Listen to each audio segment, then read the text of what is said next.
Okay, so I know many of you have actually come tonight, not for me, but for the amazing panelists that we have.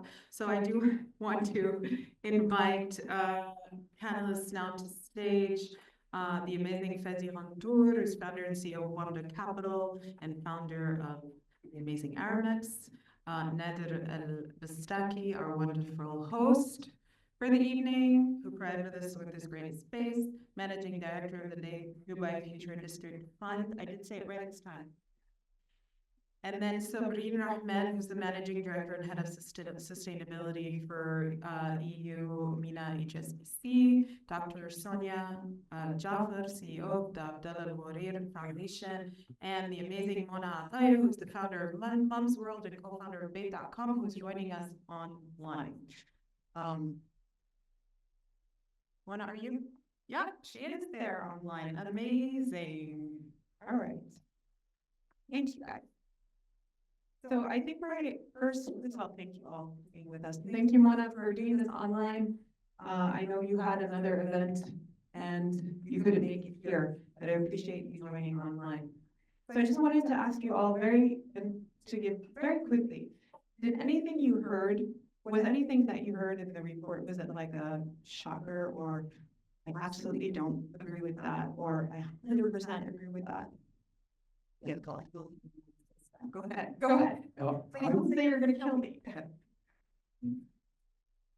It's difficult to comment if I don't do it immediately, but I'm gonna push back on a few things, if you don't mind. The entrepreneurship ecosystem in the region is thriving. What you presented here does not show that there's a thriving entrepreneurship ecosystem. It's thriving. It's happening. A lot is happening since 2010. A lot. Most of the things that we addressed as challenges back in 2010 in celebration of entrepreneurship, we have more than 10x today. More than 10x. The number of startups, number of funds, and the amount of funding, and the amount of entrepreneurs, and the amount of startups, and the amount of accelerators, and the amount of corporate venture capital funds, and the amount of the awareness of corporates and the importance of them investing. There are many corporate venture funds that have popped up. You don't mention that at all. They exist. Banks are creating corporate venture funds. There are many tech acquisitions that you don't hear about that exist out there. There are companies like Etisalat that actually acquires technology companies at $20 and $30 million. There is activity here. The IPO market is opening up. It's opening up in Saudi Arabia. It's opening up here. The regulators in the region are a different creature of what they were 15 years ago. Different creature altogether. You go to the regulators, you have a discussion with them. The politicians in the governments in the GCC are pushing the regulators to open up, to start having dialogues with the startups, to start having dialogues with entrepreneurs, to start having dialogues with VCs, and actually being embarrassed that they have to actually catch up to what's happening in the market. The politicians in the region are telling startups, go ahead and start and let the regulator catch up to you. Where do you hear that from anywhere? Let them catch up to you because they are just simply, the tech is moving so fast that I don't blame them. The regulators are needing to catch up from being 20th century regulators to 21st century accelerated exponential change in technology. So we're moving, and talent, oh my God, the amount of talent that is out there is incredible, by the way. There is a heck of a lot of talent out there. And talent problems, if you want to talk about in general, the talent problems that exist, not unique to the region. So we don't want to punish ourselves. It's global. If there is a talent problem, it's a global talent problem. But I'll tell you, the companies in the region are capable of finding talent either here or people that want to come back and leave the West. There's a lot of techies that are from this region that want to come back to this region and find that the GCC is opening up Dubai, Abu Dhabi, and Saudi Arabia, and the residency rules are changing. the ease of doing business is changing, and talent that wants to work in companies and entrepreneurs that want to come back and build businesses are coming back. We see them all the time. Let me tell you one statistic. There's over 120 VCs in the region. Over 120 VCs in the region, if not more. In 2010, there was half a VC. So yeah, I mean, we don't want to over celebrate, and I hate to be over celebrating. And I used to be the negative guy in any panel, always complaining. If some of you have seen me, you see me not complaining now and say what happened to him, right? But we need to partially celebrate and say things are great happening. And then there is a lot of research. We have a minister of AI here. There's a University of AI in Abu Dhabi, Tax, Coast, Wadi Mecca, all doing research around data and techno and AI, etc. So stuff is happening. That's what I wanted to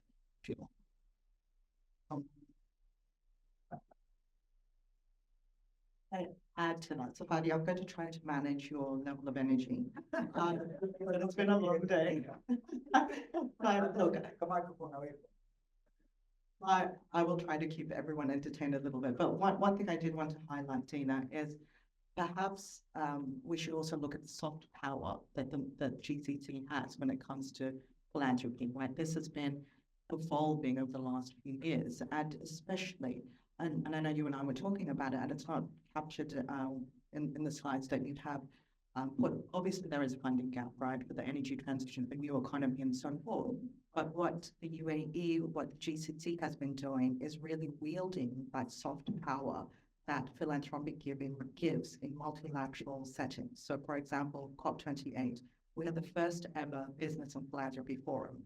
So we've had philanthropists, we've had, the private sector coming to all of these events in the past, but they were always on the sidelines. Their views, their power, their leverageability was never addressed by governments.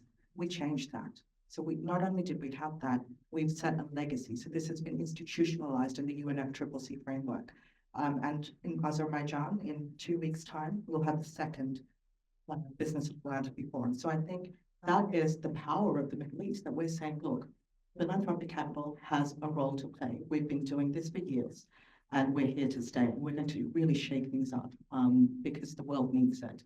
I think the second thing around corporate entrepreneurship, I also would disagree, and only because Not disagreeing. no, with you, Hadi, I wouldn't dare. Don't worry. Let's make that clear. Not with you. No. Okay. It's fine. It's fine. No, and the only reason is No, you keep going. If you're disagreeing with keep going. look, I've got some data points which I'd be happy to share later on, but we've been running a really robust impact accelerator for the last 5 years. So essentially, most corporates around the world have mandated, regulatory sort of mandated philanthropic capital they have to give. But where I do agree, Dina, is that it's not strategic. It's not based on impact, scalability on a systemic level. And that's why, working with partners such as Global Ventures and C3, so companies creating change, we not only co-created this program that really has embedded support for Series A sort of companies that are ready to scale and really be supported by HSBC's global network of 63 countries that we are present in. We're the world's largest universal bank. So we've got a private bank, we've got asset management arm, commercial bank, global banking. So no matter what stage in the journey, we can hopefully support you, but to get you there, you need our sort of intellectual power where possible. So everything from mentoring to board governance to ESG integration to pitches, we made sure that the 145 companies that have been through our program over the last 4 years, and we're launching the 5th year next week, have had at least 40 hours of dedicated support. So I think what we're seeing is that that evolution is happening. And in fact, this was done by the Sustainability and Sustainable Finance team, right? But what's great to see is that's now informing HSBC global strategy. So we have now launched innovation banking 2 years ago. We've launched a climate tech, $1 billion climate tech fund. So that has really influenced, all of this data that we've collected.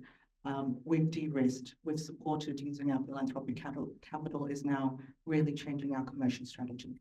Yeah, thank you so much. And I just do want to highlight that we do talk about HSBC and the great work that you're doing.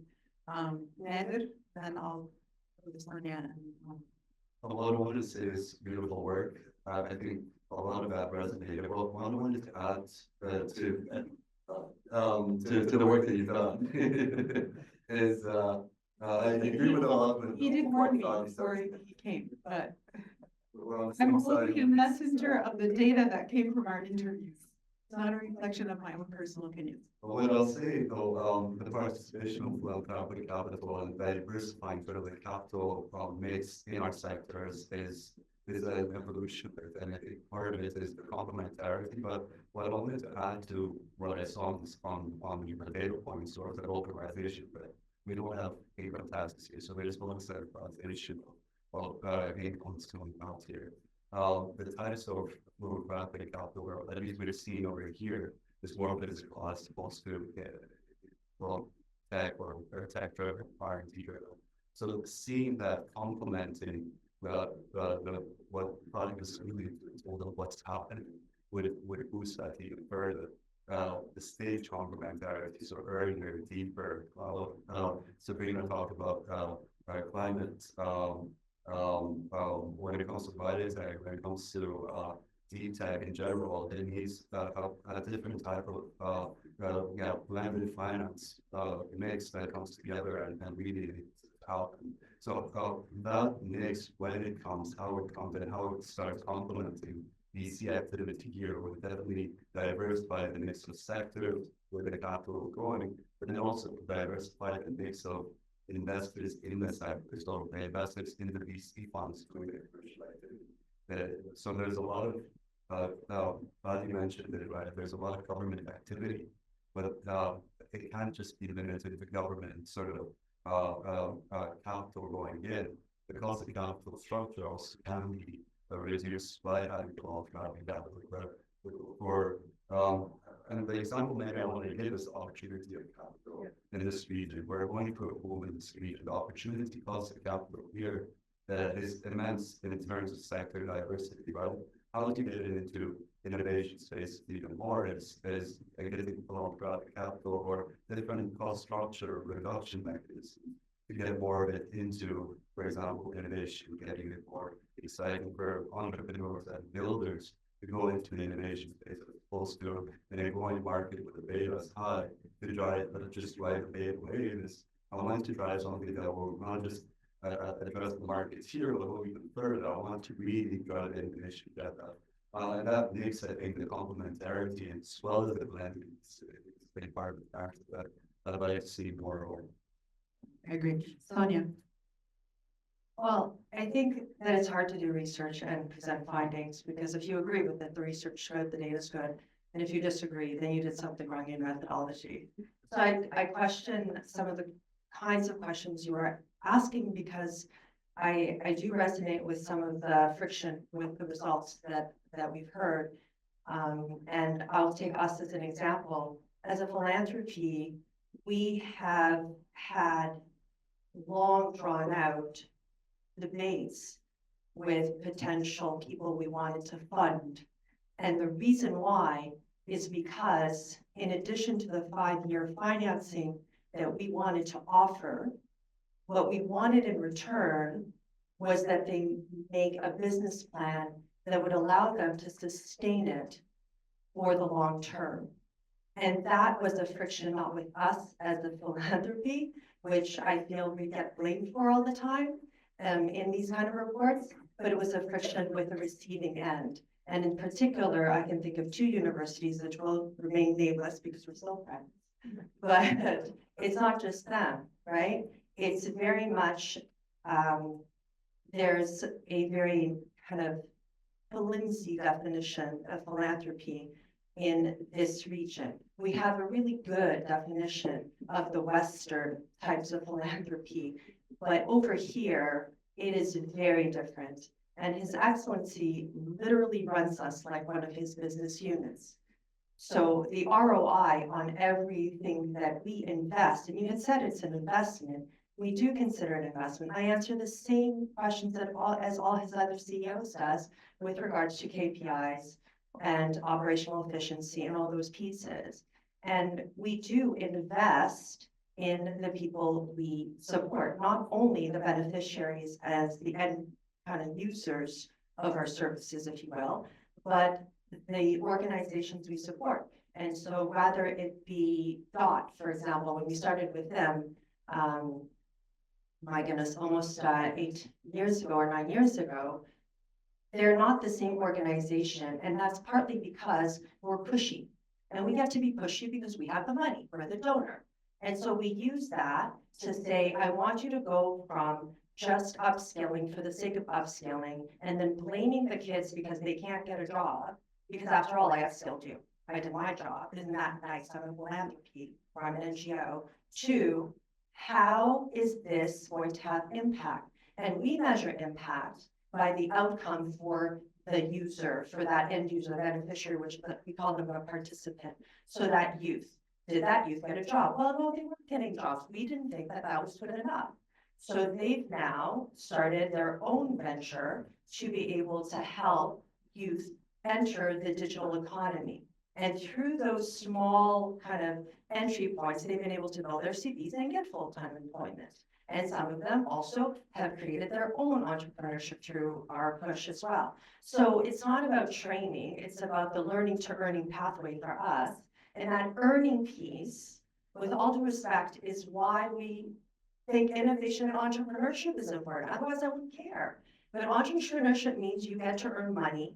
And of the ones that we've supported, they are now supporting others by hiring other talent in their communities and building it bigger. And that looks really, really different in the Zaatari camp than it does in rural Lebanon, than it does in the UAE.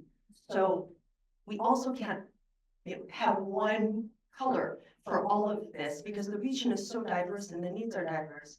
And I completely agree with you that the GCC does have, like, but in particular the UAE, because I'm biased and it's the truth, that we do have a lot of influence on how the region can follow, how to do this right. And I think the last thing I'll say is that Natasha said something earlier, which is what His Excellency always says, is if all you're going to do is give money, then don't bother. Just give it to somebody else who cares, because you have a lot more than just money to give. Sorry, Mona. Good evening, everyone. The report surprised you, or that you disagreed with or agreed with? Can you hear me clearly? We can. Great, because your voices are coming and going, so I got the gist of it. Perhaps I can come in with a slightly different kind of paradigm. I was one of the very early digital entrepreneurs, and I've seen the evolution. So going back to what Fadi said earlier, really we have seen from 2000, which is when I started as an entrepreneur in the region, first with Bait and then in 2011 with Mum's World. I've seen the evolution and really the revolution of how the ecosystem has evolved, both in the GCC and more particularly in the UAE. But the reality is, in the early days, I was very much navigating uncharted waters, while the vision there was for an innovation ecosystem. The steps taken started very slow and then they built. And what I'd like to share is kind of the 5 key challenges that in 2011, particularly with Mum's World, I faced, and what I've seen evolve over the years until today, 2024, what has improved, what has not improved, and what still needs to kind of leap forward quite quickly. The first challenge, and this is the most important, it remains a challenge today, and that is access to capital.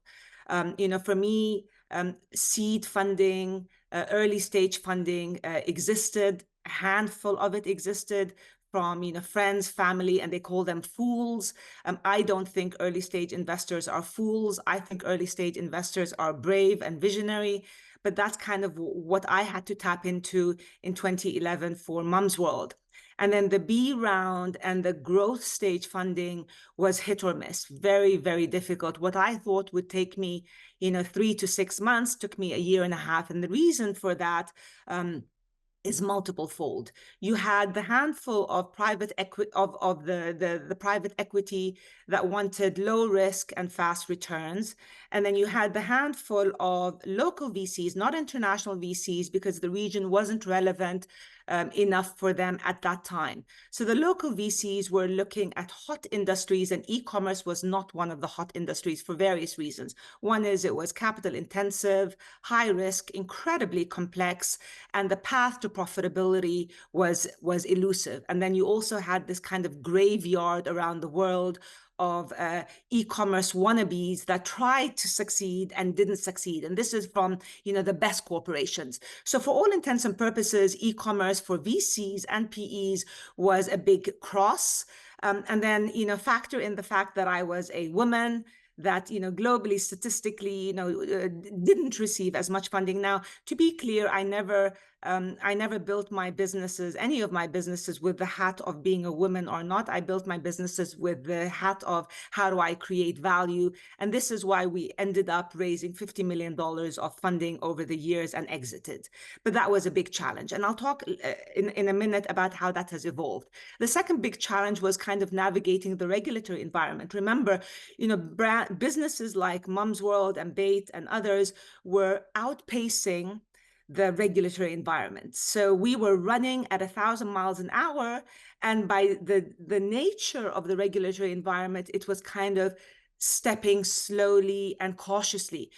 What that meant for entrepreneurs like us is every step forward, we had to take 5 steps back when the regulations caught up with us. And that there's a host of kind of regulatory friction points that we faced over the years that had we not faced that, we would have been able to grow much faster, much further. The third one was access to mentorship, guidance, a supportive ecosystem. Look, entrepreneurs are venturing into the unknown. They don't know anything, really. They're creating things from nothing. So access to smarter people, mentors to guide you on your blind spots didn't exist. You had your traditional Rabi Atayas of the world. You had the Fadi Ghandours of the world. Because I had been in the ecosystem so early, I kind of knew whose door to knock on, but that structure did not exist. The fourth one was digital skills and limited kind of e-commerce ecosystem. We were, at the end of the day, a digital business, and we launched Mums World on an open source Magento. I figured, you know what, I'm going to launch on Magento, super easy. I can hire people quickly. It's a way for me to get into the market quick and dirty. The reality is, up until 2014, so the first 2 years of Mums World, there were 2 Magento developers in Dubai, and there was a handful of PHP developers in the entire GCC region. So here we are trying to build digital platforms, and the digital talent was difficult to find. And then obviously the e-commerce ecosystem was very, very nascent. And then lastly, I will mention that there weren't any structured networks of potential investors, partners, and collaborators. Remember, when we're building businesses, these synergistic alliances are absolutely fundamental. They allow you to grow faster. They allow you to be more efficient. They allow you to be more creative. All of that didn't exist. Now, with all of that said, the reality is we were able to kind of be more creative, be more resourceful, do more with less. And it taught us lessons that, had the ecosystem been different, perhaps we wouldn't have learned. Now, so with these challenges, what have we seen kind of evolve over the years, and where are we today? So, as Fadi mentioned earlier, yes, access to capital has come a long, long, long way. I don't know the numbers. Fadi mentioned 120. That's great. Not enough.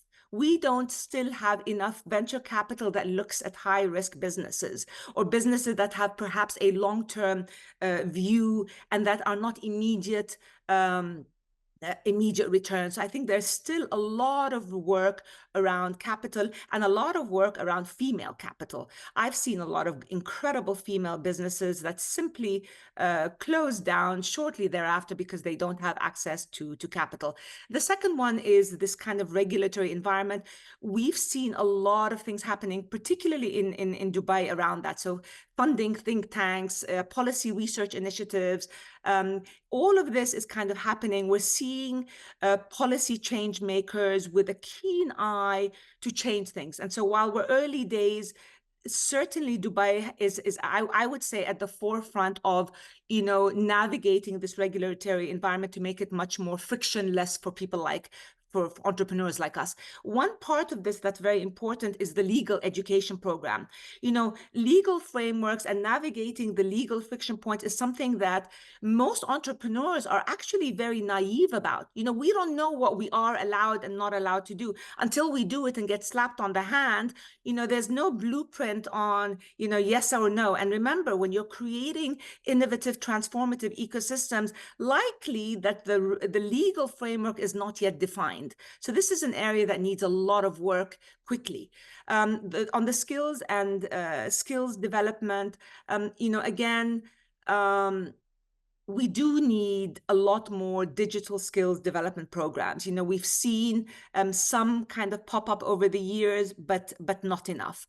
And the last thing that I will say is, facilitating cross-industry collaboration, because philanthropy essentially acts as kind of that bridge between industries, government, and academic institutions. And insofar that you can kind of create that linear bridge and that frictionless bridge and sharing ideas and moving ideas, then you're going to find that the catalyst to innovation becomes a lot more real.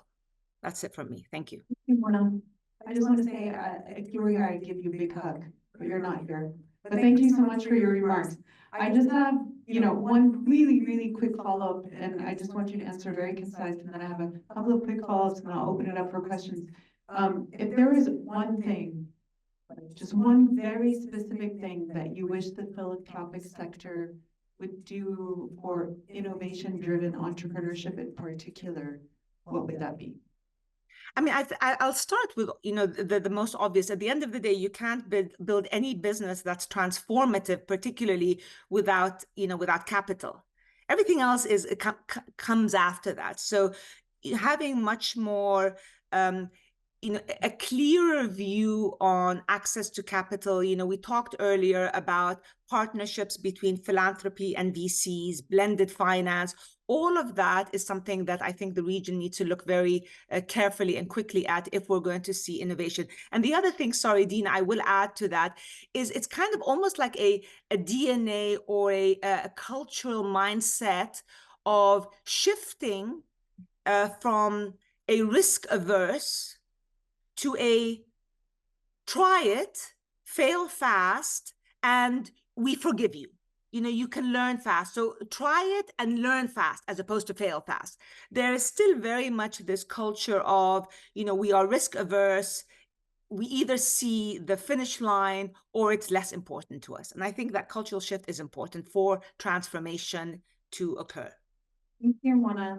I don't think you want to say something, but before you do.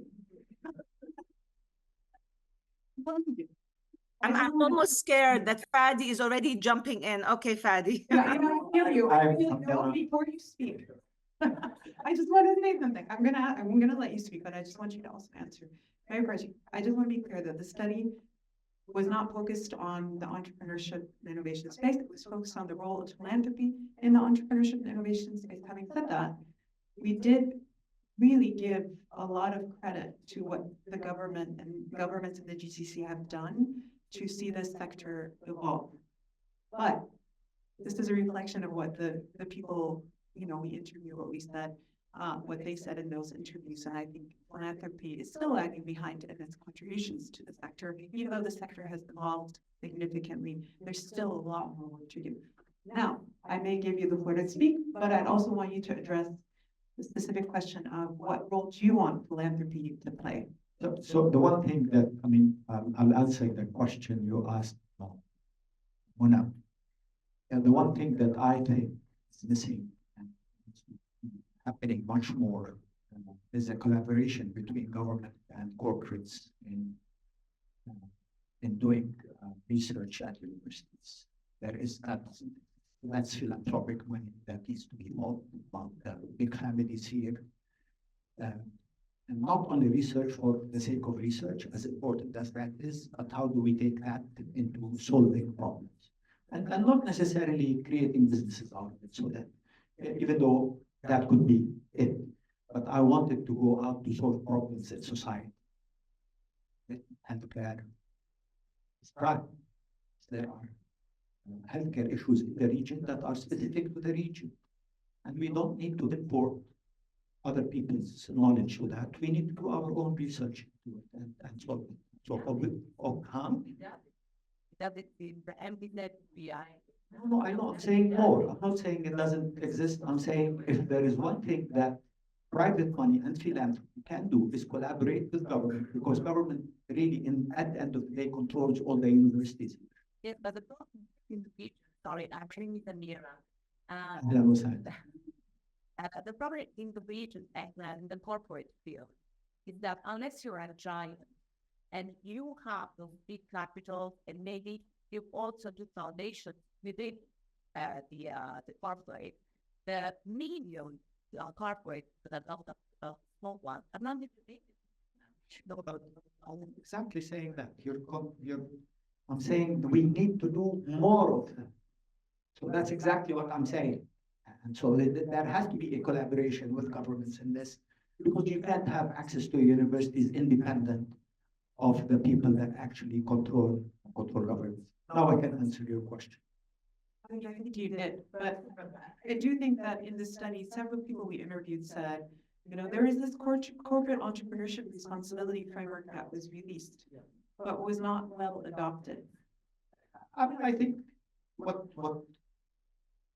I should say what the paper that I wrote around corporate entrepreneurship responsibility is to destroy corporate social responsibility and put it to bed. Because at the end of the day, it became a PR job rather than doing actual things on the ground. And at that time, we were addressing the challenge of job creation. Remember 15, 20 years ago, sorry, I'm not disclosing age here. We were talking about there is 100 million jobs that is coming to the market in the Arab world. How are we going to find jobs for our youth? Right? The World Bank wrote this report. I don't know where they got the number of 100 million jobs, but there is that number that's The book Generation in Waiting. The book Generation. So that was my response, and then that's how the one that the platform in 2010 is. Okay, we want to create jobs. If you as corporates want to help in creating jobs, then corporate entrepreneurship responsibility. What does that mean? We create entrepreneurship in the region. You create companies, and companies create jobs, and we create the jobs of the 21st century, and et cetera, et cetera, et cetera. That's the story. And what do you need? And we talked about that. Access to capital, access to talent, change education, and government celebrating entrepreneurs, talking about them positively, because we used to open newspapers and only read depressing news, even though we still read depressing news today. But you still find stories of entrepreneurs, and we celebrate entrepreneurs today. There are places where you can't find good positive stories in the region. That's the origins of it. Now, are people holding that document that we came up with eventually and said, okay, I want to take this and run with it? No, but are people just naturally moving towards that? Yes. So that, as I said, look at the Korean Foundation and what they've done. Look at EMBD they have now as a bank. They have a corporate venture fund, a banking venture fund. They want to Crescent. Our friends Crescent who are creating this thing here have a corporate venture fund as a family. As Rodayan has a corporate venture fund. So these are things that we talked about a long time ago, They didn't go back to the document we wrote and said, okay, I want to do this.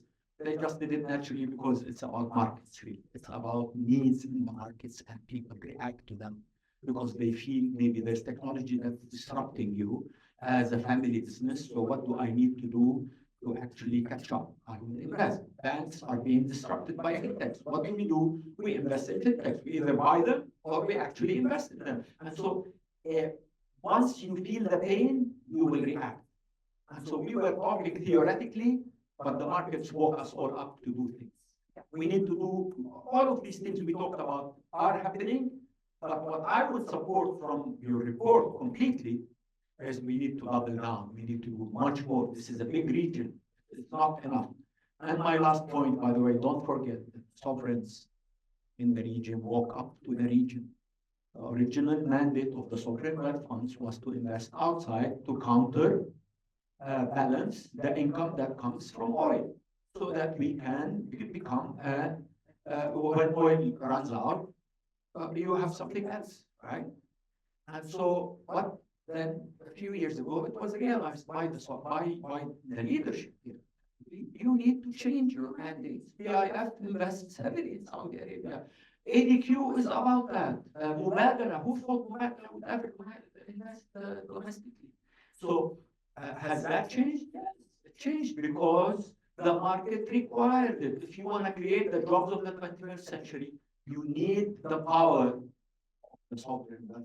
I, as a private sector person, cannot move the needle like the big boys can move the needle, and the needle is moving much faster than before, but we need to do more. Yes, we do. That's all. That's how I would conclude. I appreciate it. Thank you so much. And I appreciate the positive. Right. Look, Nazar, I just want to have a quick follow-up with you, because I know that you are a big believer in blended finance. And we know that we need to see a lot more blended finance, and I do believe actually that the GCC could be a leader in this space if it chose to be, because of the incredible amount of founding offices that exist here, in addition to what Eddie said, is that we do have now a lot of venture capital funds.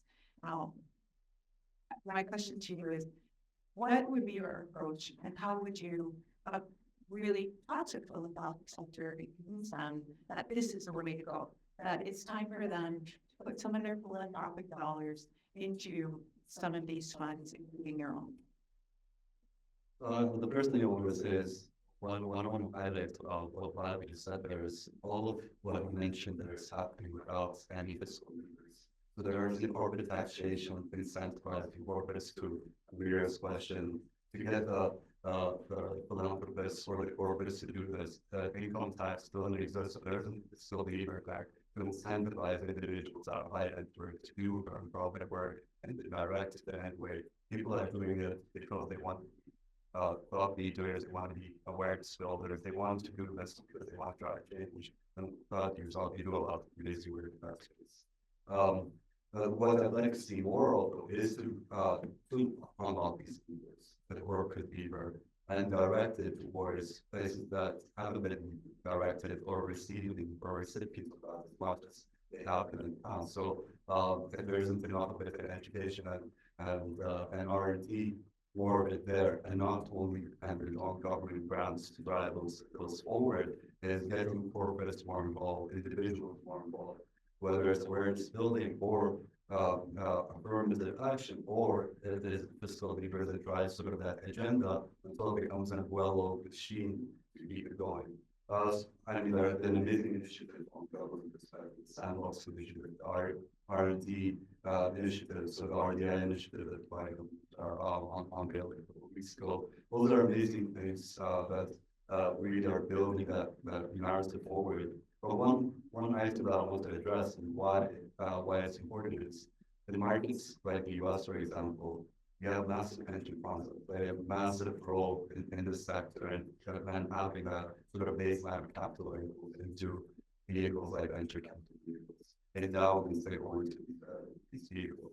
In this region, pension funds was the first pension contribution to VC this year. So it's a tiny portion. Endowments don't exist in the space. a lot more of it has to come in to reduce the friction points with venture.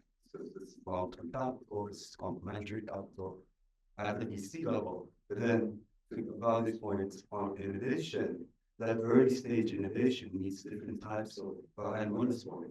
The different types of capital, long-term supported mentorship, the ecosystem builder, as well as the unlocker of regulations that's also coming in, or the policy driver that's coming in as well. So I think they all have a part to play. The last thing I'll mention there is philanthropy. Philanthropy and philanthropists have a very unbiased position. Their voices are heard on a policy reform perspective a lot more than biased individuals trying to drive a change for their own sake. I'm driving this innovation, I have a vested interest here, whereas with philanthropists that doesn't have it, they're saying this is important. That voice and that ability to change goes a long way to get a part of this blended innovation space. Yeah. So I'd like to see more of this productive. Thank you. Sabrina, I want to quick follow up with a question with you. So, I mean, I love that you and others collaborated on this business and philanthropy forum. I guess my follow-up question to you is, you know, how can we really push aggressively to really unlock that kind of capital that is needed for deep tech innovation? Because my understanding is that in that forum, you are really trying to tackle the issue of climate. And there's a massive financing now when it comes to climate, but also we're not doing all that much R&D when it comes to climate in our region either. So I'm just curious to hear within that forum, how are you thinking about how the philanthropic sector would engage with universities and the broader entrepreneurship and innovation space to start pushing for an increase of innovation-driven enterprises that are tackling these big issues that could be supported by both business and philanthropy? What will they see? Oh, big question. And I have to say, brief. Yeah, no, I will be very brief. Look, the genesis of establishing this forum, and by the way, for those who aren't aware, Badr Jafra was really, you know, one of our key partners. So I'm ex-COP28 presidency. I actually was seconded from HSBC to help lead private sector mobilization and philanthropic integration into the process. And that's essentially what we were debating on, right? And also Dr. Sultan Al-Jaber set up Fast Hour and obviously is a huge technology sort of enthusiast. Within a lot of the climate initiatives debates at the highest level, there is no focus on investment in technologies, on scalable technologies. And, you know, the UAE had one chance to really change that. So the way we try to do it is not just at a policy level, but at a really sort of practical level. So at COP28, not only did we have Bill Gates with Breakthrough Energy, he was one of our partners, we had a variety of technologists who have been doing a lot on this space to really talk about how to unlock capital. But also when we had the policymakers and the government and the negotiators in the room, that was the key part. Because as some of you may know, every country is mandated to submit an enhanced nationally determined contribution plan. So what that means is, how will your economy, how will your country align to 1.5 degree pathway? We know we're off track, we're not going to need it. That was one of the outcomes of the global stock take last year. So if we are to get there nationally, what is the investment roadmap underneath that is required? And that is the turning point, right? So now we have these pressure points that we were able to create to say, you're off track, you're going to be held accountable by your population. This is to the national governments. Remember, UAE as the host nation, we were the convener of these discussions. But then you've got the finance community and the technology community in the room. Here are some levers that you can pull, but in your next iteration, you need to ensure there are investment roadmaps and capital allocation considerations. So that's one of the key things. The forum was one point in time, but the engagement continues.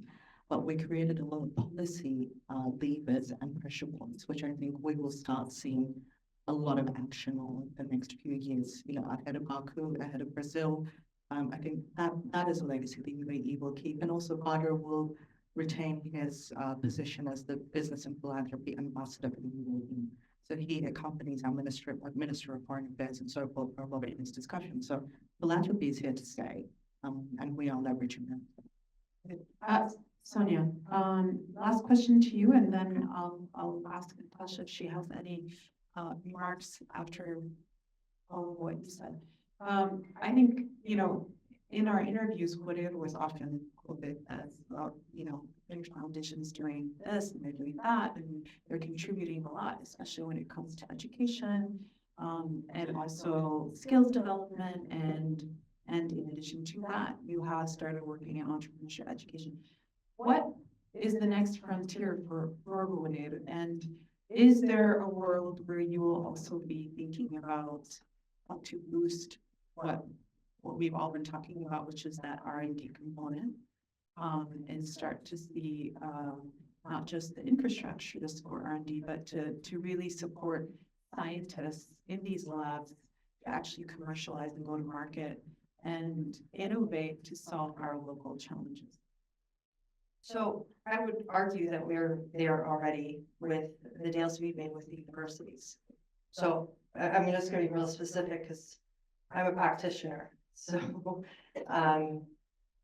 the AUB Center for Digital Innovation that is named after the Albert family has a business plan.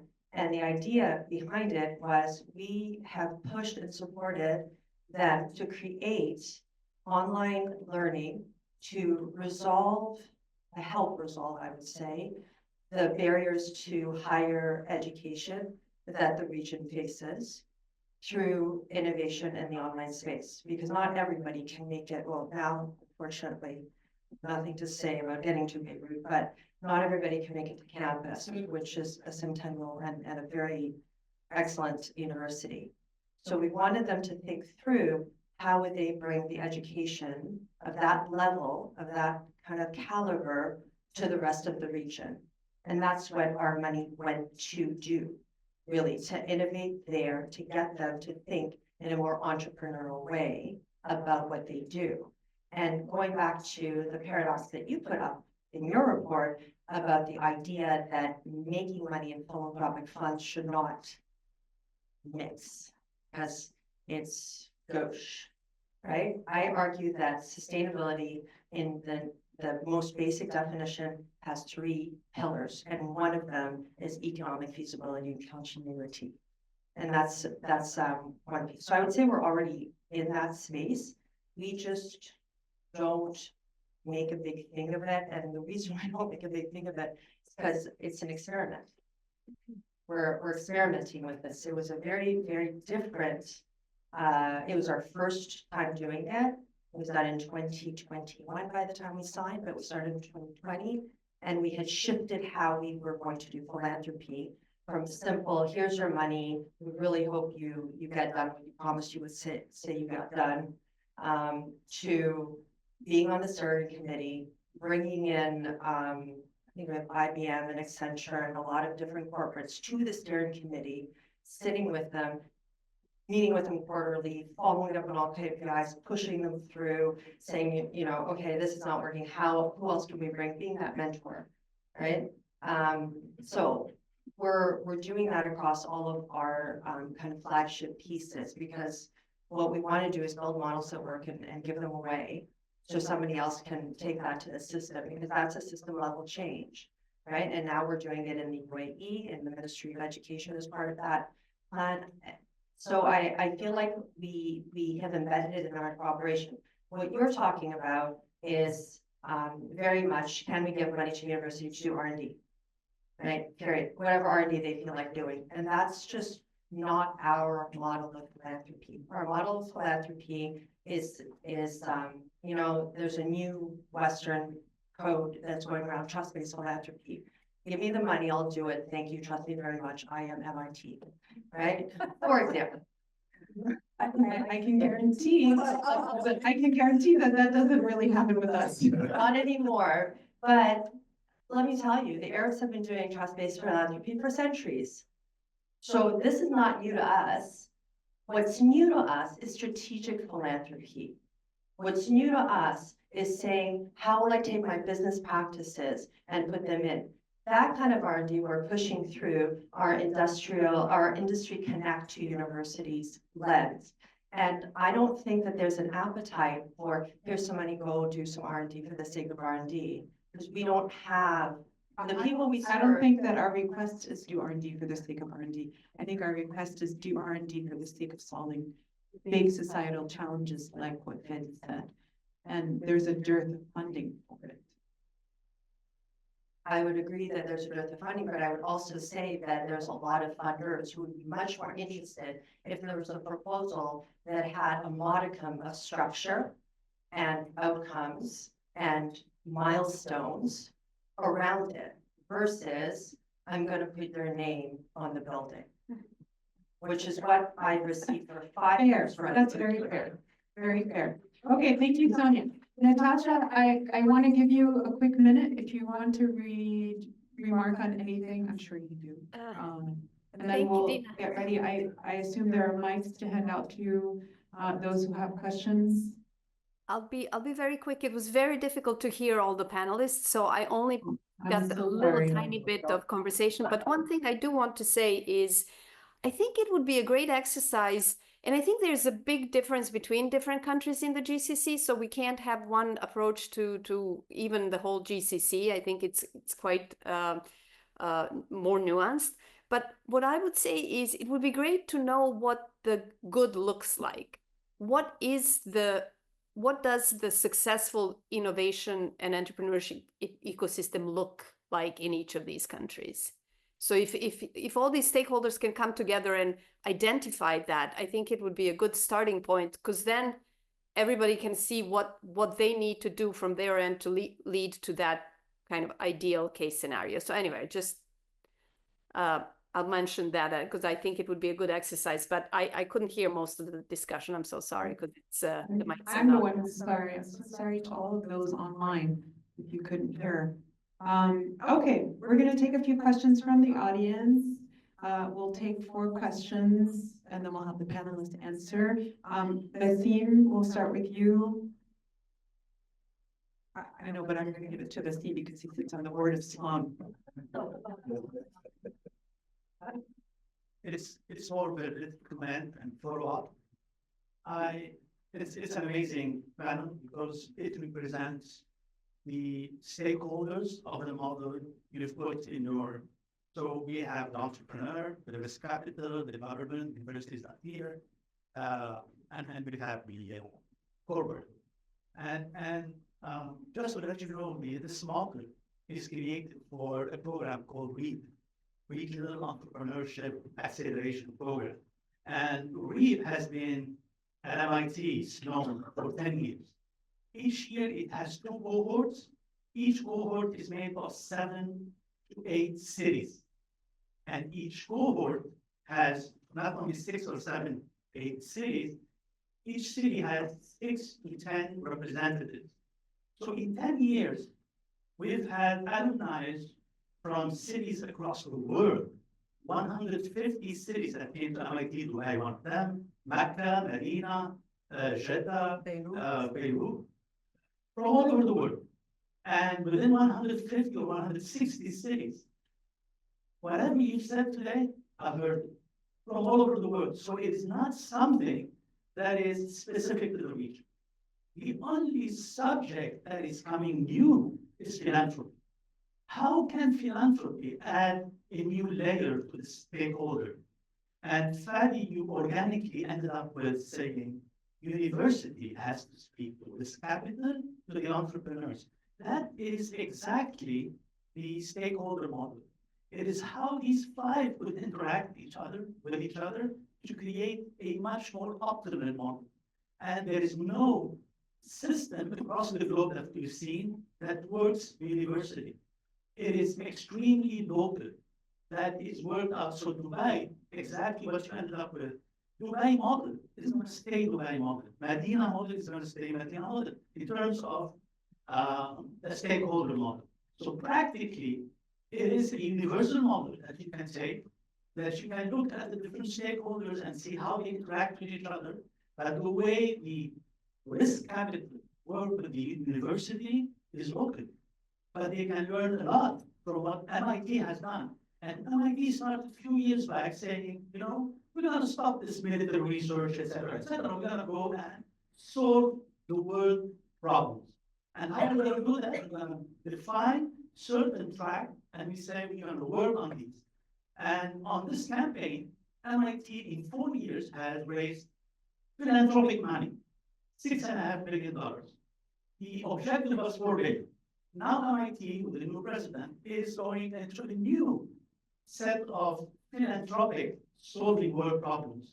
It's because universities think that their role is no longer just to create talent, but to solve problems. And that has changed the stakeholder model, meaning the talent, the risk capital, the university, the government role.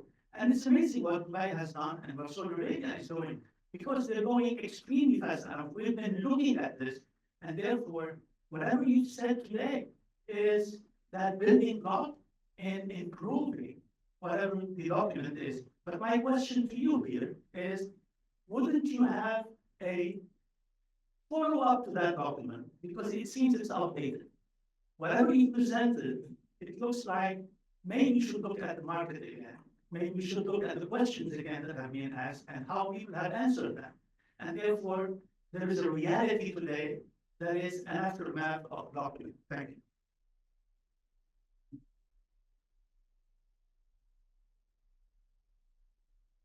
I don't know, Shania, who has the mic? Oh, yes, go ahead. Thank you very much for this. It's thank you for your time, for the panel. I just came from Ethiopia and I'm working on a huge program which is going to eliminate cervical cancer in the world by 2030. Approximately 50 million lives will be saved, women's lives will be saved in the next century. Because of this, Merck will ship about 1 billion vaccines a year, adding billions of dollars onto the US economy. So my question is, this is a moonshot at a Gates Foundation. My question is, what's the moonshot you want to solve from the moon? What's the big societal problem? We're going to save 17 millions of lives over the next 50 years. What's the thing you want to do to solve even more? Thank you very much. Who do you want to answer that question? Who do you want to answer that question? You need to choose someone. All right. Okay, next question. Raise your hand super high. We'll go with a woman this time. A woman, Shania. Over here. Hi, I'm Naveen Raza from HSBC. I'm from Sabrina's Sustainability team. My question is, in all the discussion we've had focused on the GCC, no one has mentioned Islamic finance or zakat, or what Islam says about philanthropy, philanthropic giving, matching up those that have capital with those who have intellectual property, what Islam says about equitable distribution of income and wealth, which tells me that we are still looking at philanthropy very much through a Western Eurocentric lens. So let's bring it back to the South. What can we do to institutionalize the cut payments? What can we do to create South-South solutions? And why can we not look at our own culture, our own religion, and what the GCC can really provide in this space if we were to really focus on what we've been doing and we're supposed to have been doing for hundreds of years? I assume that question is for me, right? I do have an answer. So it's not for Sophie. No. But also the thing to answer. But I will answer your question and then maybe we can talk after this. One last question, also from a woman. How about mine? Sorry, we took 2 men, 2 women. Over here. Thank you. Hello, I'm May Ilemi, and thank you to the panelists, who I know many.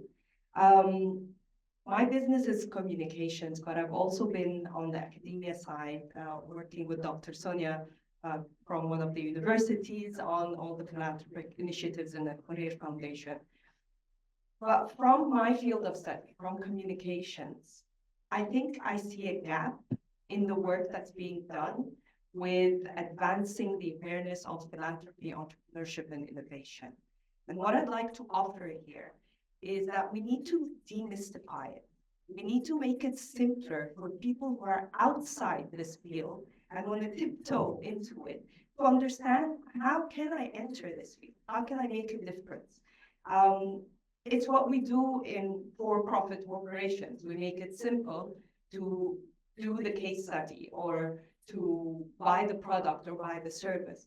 So I think there's an opportunity to shift the thinking and maybe build on what Dr. Natasha said on what does good look like, offer it to the public sphere, and identify the big problems society we're trying to solve for.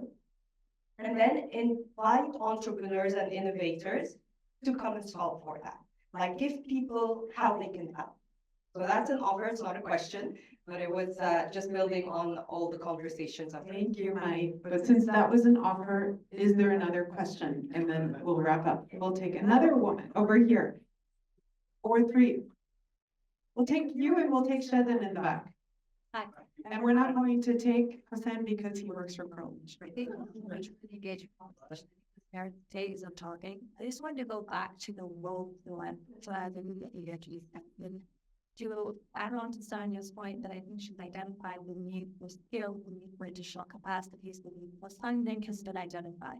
What other needs are there? What other philanthropic needs are there in this ecosystem that you guys will want to? Well, we identified many, but I'm sure we can answer as well. Shedan, last question. Recommendations. Shedan, last question. Thank you so much, Dina. I'll make it quick. On the integration of philanthropy and innovation, I'm wondering if we can also flip it around. How can innovation be feeding into optimizing philanthropy, making it more strategic, optimizing data analysis using AI? Fadi was mentioning AI earlier. I'd be keen to hear your thoughts on that. Thank you. Okay, so that's for Fadi. All right. We'll let the panelists respond. I'm going to respond to the questions that were addressed to me. So I think Naseem, the study was and kind of ended last year. So yeah, perhaps a lot happened this past year. That's also possible. However, I just want to repeat again, this study was really focused on the role of philanthropy in the entrepreneurship and innovation ecosystem, and not on the entrepreneurship and innovation ecosystem per se. And I think if we had done a study that was looking on the evolution of the ecosystem, it's a difference there. It's like night and day between when the celebration of entrepreneurship happened and today. I 100% agree with Fadi. I would agree with that for my own country, Egypt. However, I would still say that having all of that positive energy, our ecosystems have a lot of work to do. And philanthropy has a big role to play in that. But we didn't release the study for that very reason. We wanted to hear this feedback since it's been a year, and to go back and refine and update anything that is missing. And then I think to your question, you know, it's so interesting. So my co-author in this study is Professor Mona Ateya. She is a professor at GW. She and I have co-authored many things before, including our book on philanthropy in 2008, but also we've also co-authored a paper on Islamic finance, but specifically Islamic philanthropy, and the need to not borrow from Western models, because actually the Western model is really copying much of what Islamic giving is.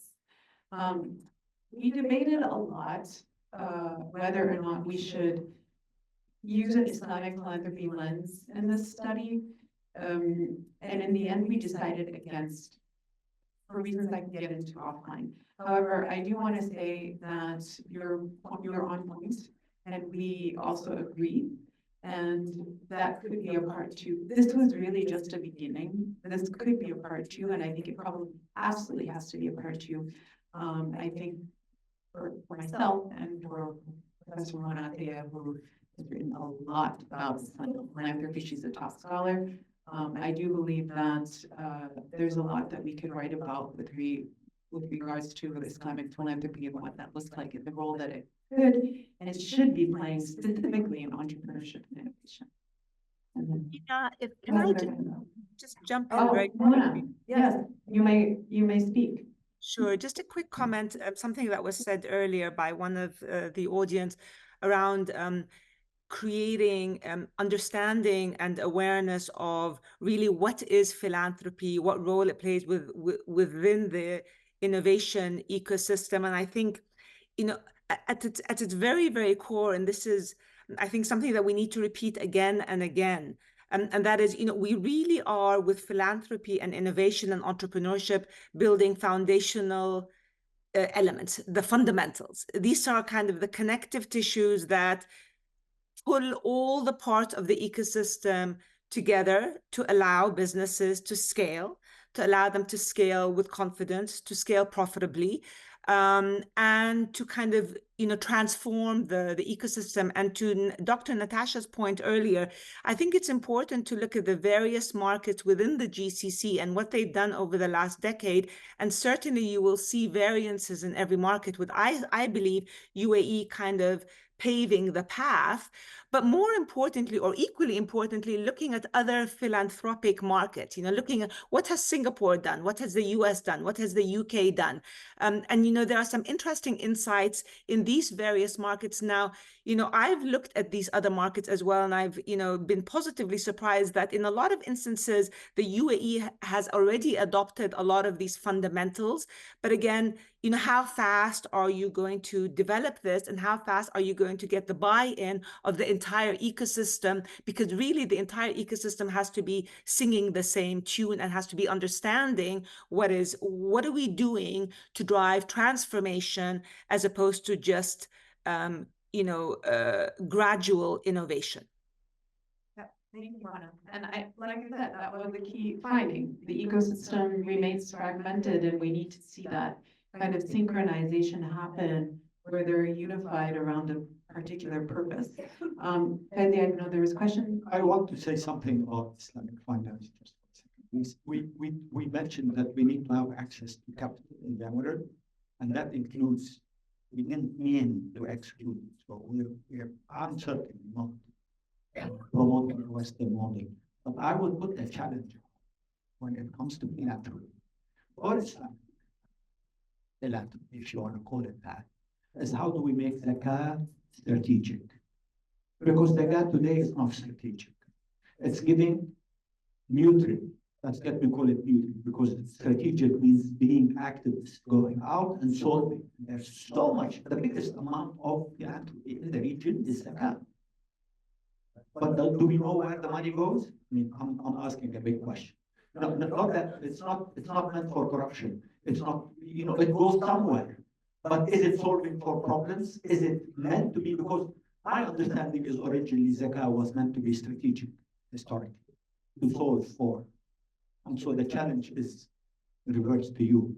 We want you to step forward, not with us, so that we can get zakat to become the power that it should be in addressing the societal problems that we have today.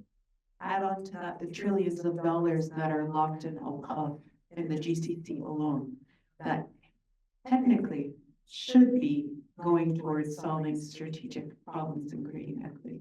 Can I add, because we do have zakat funds in our funds that we do use strategically, and what's interesting about it is the fact that the model for Islamic financing meant that we had to go back to UNICEF headquarters in New York and renegotiate all of their standardized contracts, because in zakat funding, there's an operational cost that needs to be minimized. They cannot go to funding five-star hotels for, the chief of staff. And so we were able to do that primarily because we are following, and this is what I went back to, our rules of philanthropy, not other people's rules. And I'm not saying one is better than the other. I'm saying ours meant the funds mostly went to the people who needed it. And that is our outcomes based. So I echo. When you have time, there's a question addressed to you, can you answer it? World peace. So I mean, we're focused on education, so it's kind of, for us, it's a no-brainer. But the reason why is, I think, more important. If all of our youth are educated, that means that they've got nutrition in their body, that they're healthy, and then they can have education. And I think that they will stop looking to others to solve their problems, because they will have dignity and the ability to solve their own community problems. And we've seen this with over 200,000 beneficiaries of ours personal. right? So I think that for us, it's very much everyone is educated. And then the rest will solve itself, because you'll have people who can use their own voice when there is, when their dignity is being stolen. I think there was a question for you from Shed, and then I think we have to wrap up. The question was,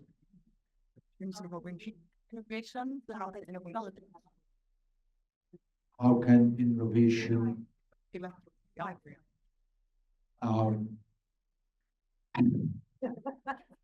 Oh my God, I've never seen this. No. I mean, you need to back to the issue of how do you have philanthropy become strategic.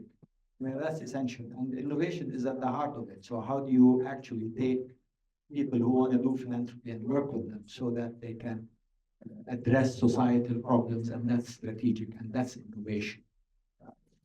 You invest in R&D, that's innovation to solve problems, and we take philanthropy that does that.